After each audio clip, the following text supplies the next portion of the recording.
약을 복용하신 분들은 잠이 안 들어집니다.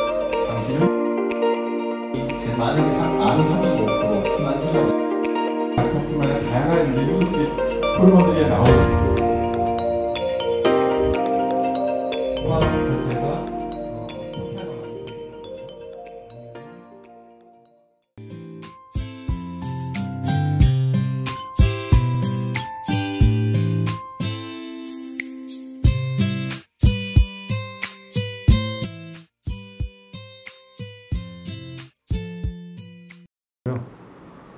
자, 이제 마지막. 제가 이까지 준비하고 보니까 새벽 3시인 거예요. 그래서, 와, 어떻게 하지? 이러다가, 안 되겠다. 베끼자. 그래가지고, 저희 같이 연구하시는 분이 정명일 박사님이 계시는데, 새벽에 전화할 수는 없잖아요. 그래서 일단은 자료 막 따오고, 제가, 이 얘기 생각나네요. 예전에 레지던트 할 때였는데, 아침 7, 회진 준비를 해야 되니까, 회진 돌기 전에 환자분들 밤새 잘 건강하신지 다 보고, 검사 기록지 다 보고 하잖아요. 그 다음에 이제 준비를 해야 되는데, 그날 제가 발표하는 날이었어요, 뭔가. 그래가지고 이제 한 새벽 4시인가, 4시인가 됐던 거예요. 저장 누리겠어, 저장하시겠습니까? 그래서 제가, 아니요? 머리가 하얘지더라고요, 머리. 두 가지 생각이 났습니다. 도망가자. 사실 대부분 그때 많이 도망가요. 근데 생각이 하나도 안 나고 있었는데 지금 도망가면 여러 가지 생각이 나는 거예요. 막 뜯길 생각부터 해가지고 막 해서 그때부터 제가 그런 상황이 생기면 안 도망가기 시작했어요. 그래서 안 도망가기로 결정을 하니까 생각이 하나씩 나더라고요. 그래서 밤을 새고 그랬는데 이번에도 도망갈까 어떻게 할까 하는데 책을 찾다 보니까 제가 하고 싶은 말을 이분이 다 해놓으신 거예요. 저걸 좀 유용하게 쓰면 되겠다 해서 참고로 했고 오기 전에 전화를 드려가지고 제가 좀 썼습니다 했더니 마음껏 쓰시라고 또 흔쾌히 동의해 주시더라고요. 대신에 자기 생각이다 알려달래요. 네, 훌륭하신 분입니다. 자, 모든 만성질환은 이제 다 돼가는데요. 한 5분이면 끝날 것 같습니다. 인슐린 저항성 많이 아시죠? 당뇨 관련되고 대사증 관련되고 만병의 근원이다. 근데 여기에는 두 가지 그 교조 철학같이 지금까지 마트 가면 다 요거예요. 요거 얘기하는 사람 요 최근에 한 1, 2년에 얘기하고 요 얘기 안 하고 다 이 얘기합니다. 지방 섭취 우리가 살찌는 거는 칼로리 줄여가지고 칼로리 많으면 비만이 되고 비만이 오면 인슐린 저항성이 오고 인슐린 저항성이 당뇨가 오고 그렇게 된다. 그래서 저지방식을 해야 된다. 이게 거의 99%의 지구에 있는 의사들 생각입니다. 그 다음에 요거는 탄수화물을 많이 먹으니까 인슐린이 과잉 분비가 되고 이로 인해서 인슐린 저항성이 생기고 비만 당뇨 이렇게. 이건 소수입니다. 그러나 인슐린 저항성은 세포의 인슐린 수용체에 저하가 돼가지고 이게 교과서적 얘기거든요. 인슐린에 대한 반응이 저하돼 있다. 무슨 말인가? 정상적인 세포는 인슐린이 그 포도당 우리 밥을 먹으면 혈중이 포도당 농도가 높아지잖아요. 혈당이 높아지면은 왜 우리 설탕물 떨어뜨리면 되게 끈적끈적해지면서 색이 쩍쩍 들러붙잖아요. 혈관에도 쩍쩍 들러붙거든요. 그걸 글라이케이션 당화 반응이라는데 데미지를 안 주려고 물론 세포 내에서 포도당을 들여가지고 에너지도 생성하지만 데미지를 안 주려면 끌고 들어갑니다. 정상적인 반응이 이렇게 혈당이 낮춰지게 되죠. 그런데 인슐린 저항 생기면 암만 인슐린이 분비해도 애들이 안 들어가잖아요. 포도당이. 근데 이게 왜 이러느냐 봤더니 세포 내에 포도당이 과도하게 유입이 되면은 에너지 대사와 함께 산소를 과잉 소비. 우리가 왜 숨 쉬느냐? 다 에너지 만들려고 숨 쉬는 거거든요. 에너지 만들려고. 그러면 산소 쓰는 데까지는 좋아. 근데 많이 쓰게 되면은 활성산소가 생깁니다. 활성하니까 뭔가 좋아 보이죠? 절대 안 그렇습니다. 산소의 체외각 전자는 두 개가 있는데 에너지 만든다고 전자를 하나 뺏기게 되면 얘가 되게 불안정해지거든요. 그래서 멀쩡한 애들 막 옆에 공격을 해요. 그게 활성산소입니다. 그러다 보니까 여기 세포 안에 보통 미토콘드리아가 일반적으로 심장에는 한 5,000개 가까이 있고 2,000개 이렇게 있다고 하거든요. 막 얘를 막 공격하는 거예요. 그래서 세포 내에서는 야, 너 이제 들어오지 마 해서 못 들어오게 하는, 그래서 인슐린 저항성이 생긴다 라고 생각을 합니다. 그래서 인슐린 작용은 이렇게 열쇠, 야, 문 열어줘, 너 포도당 좀 내려놓을게, 이런 열쇠 역할을 하는데, 인슐린 저항이 생기면 열쇠가 하나 해도 안 열어주는 거예요. 그래서 2개 켜야 되고 3개 켜야 되고, 이래서 인슐린이 많이 늘어나는 걸 인슐린 저항성이라고 그러고, 인슐린은 거기만 작용하는 게 아니고 지방 넘쳐나는 포도당이나 이런 거 갖다가 당장 지금 쓸 데가 없잖아요. 어딘가 근데 혈관에 막 들으니까 어딘가 치워야 되잖아요. 그걸 중성지방으로 바꿔서 저장하게 하는 시그널로 작용을 합니다. 그래서 세포 수준에서 인슐린 저항성의 원인을 보면 미토콘드리아, 아까 얘기했잖아요. 미토콘드리아 자꾸 데미지를 입는다. 정상적인 미토콘드리아는 요 미토콘드리아거든요. 얘가 막 빵빵히 뭐 제정신 못 차리는 애들이고, 그래서 정상 기능이 살 때는 에너지도 정상이 되고 활성산소도 낮고 이런데, 저항성 상태가 오면 아까 말씀대로 에너지도 손상을 많이 주니까 못 만들고, 그래서 기운이 없는 거죠. 식후 혈당의 처리 과정을 보면 근육이 대부분의 우리 식후 혈당을 처리합니다. 거의 80% 대부분 처리하잖아요. 혈당이 높을 때 근육에서 글라이코겐을 저장하고 탄수화물 에너지로 사용을 합니다. 그런데 인슐린은 근육에서 처리하지 못한 혈당을 이제 간에서 아까 나머지를 이제 지방으로 저장을 하고 그렇게 하게 되죠. 그리고 나이가 점점 많아지면 근육이 줄잖아요.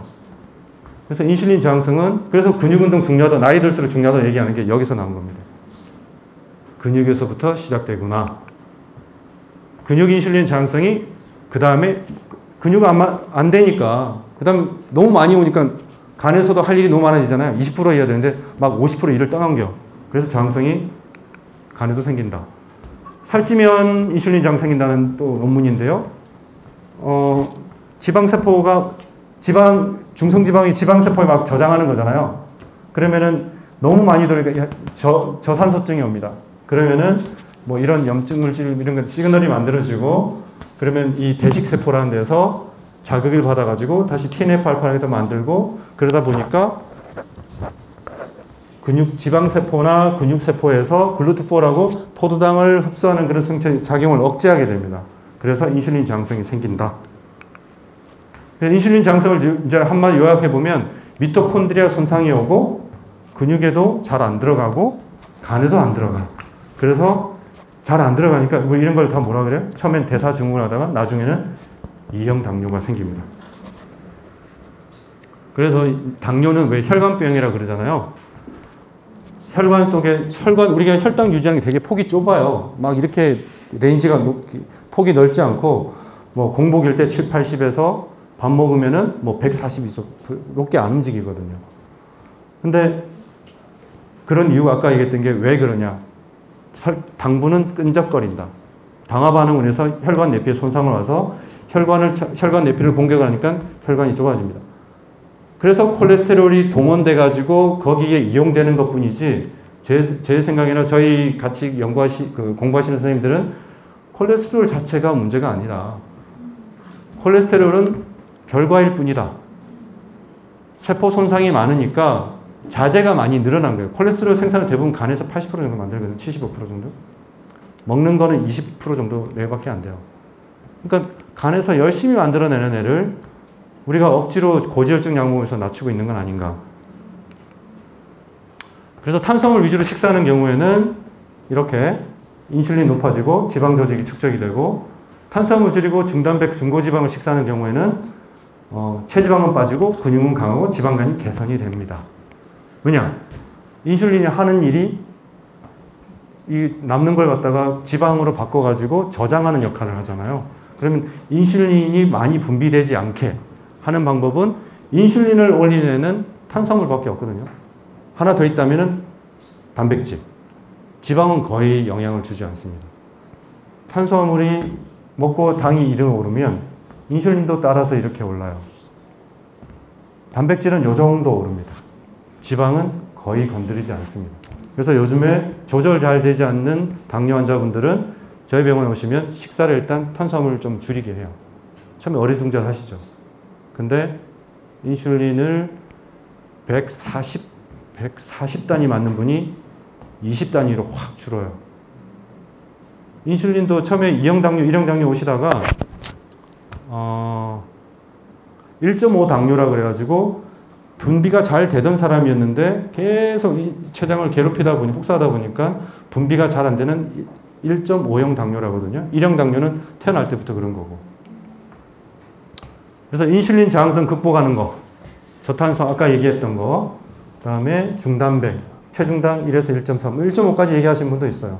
중고지방 시간씩, 그 다음에 채소 섭취는 하루에 5주먹에서 10주먹 먹자. 또 나머지 이런 것들은 다 똑같은 얘기예요. 항염 다이어트를 하는 건데, 저 채소를 되게 강조하거든요.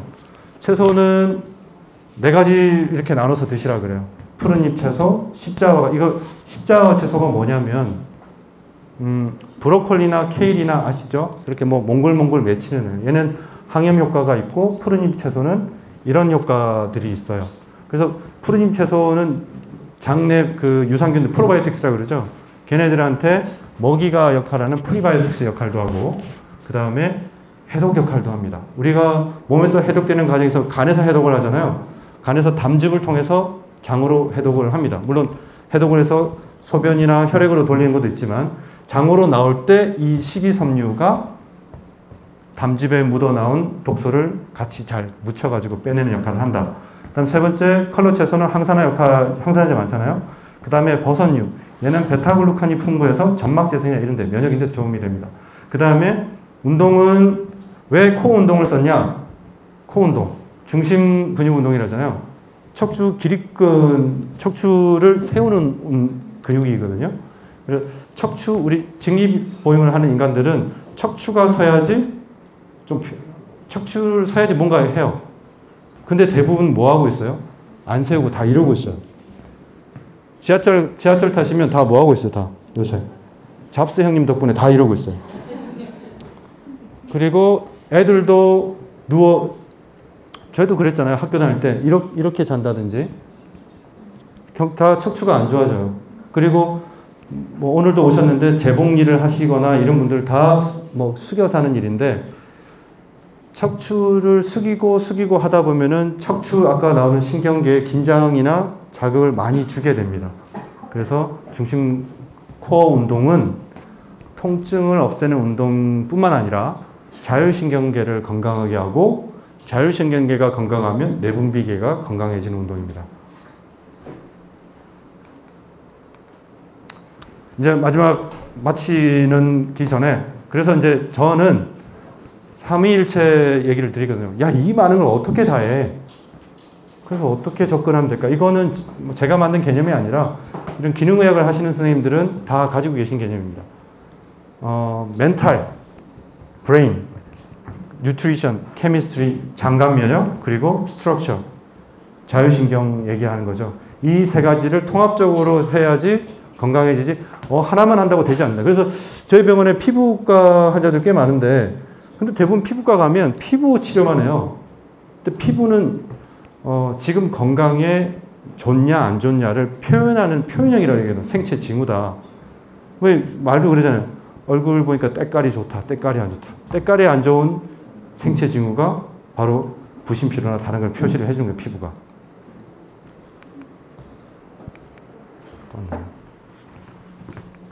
뭐 잘못 읽었네.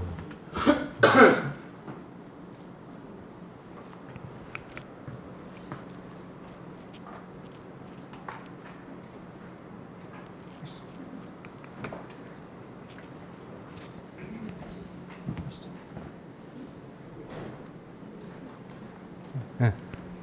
그래서 각 의미는 컨트롤 타워를 하는 브레인 밸런스, 그 다음에 방어막 역할을 하는 장갑면역 밸런스, 우리 정보 전달을 바르게 하고 신체 정보 항상성을 유지하는 척추신경 밸런스, 이 세 가지 밸런스를 맞춰야 된다. 그래서 삼위일체 밸런스라 그러고, 그리고 세븐코어 밸런스는 이것도 기능의학 하시는 선생님들은 다 아시는 개념입니다. 이 세 가지를 좀 나누면은 아까 다 했던 얘기들이 들어가 있어요. 그런데 이 세븐코어 밸런스 제 나름대로 해보니까 결국엔 제일 많은 부분이 장간에서 이루어지더라. 그래서 장 치료가 기본입니다. 자, 마지막 페이지입니다. 치료는 치유와 다르다고 생각합니다. 근데 현대의학은 대부분 치료에 초점을 두고 있어요. 그냥 지금 당장 증상만 좋아지면 나아. 감기 기침해서 가면은 다 뭐 줍니까? 타이레놀 주고, 브루펜 주고, 뭐 코프 시럽 주고, 뭐 시잘 항히스타민 주고 그래요. 감기 낫는 거예요? 아니잖아요. 아시죠? 뭐 대부분 이렇게 오늘도 오신 분이 새댁이신데 기침을 하고 이러니까 애기한테 옮을까봐 빨리 낫게 주세요. 근데 빨리 낫는 약 없어요. 빨리 낫는 약 없고 그거는 신께서 만드신 어떤지 몰라도 우리가 자기 면역 체계가 있어서 그 면역으로 극복을 해서 좋게 해야 되는 겁니다. 그래서 저는 증상 완화해야 되는 치료가 아니라 원인 제거에 초점을 맞추는 치유가 돼야 된다. 그래서 치유에 초점을 맞춘 3일체 건강법을 오늘 마지막 메시지로 드리고 마치고자 합니다. 감사합니다.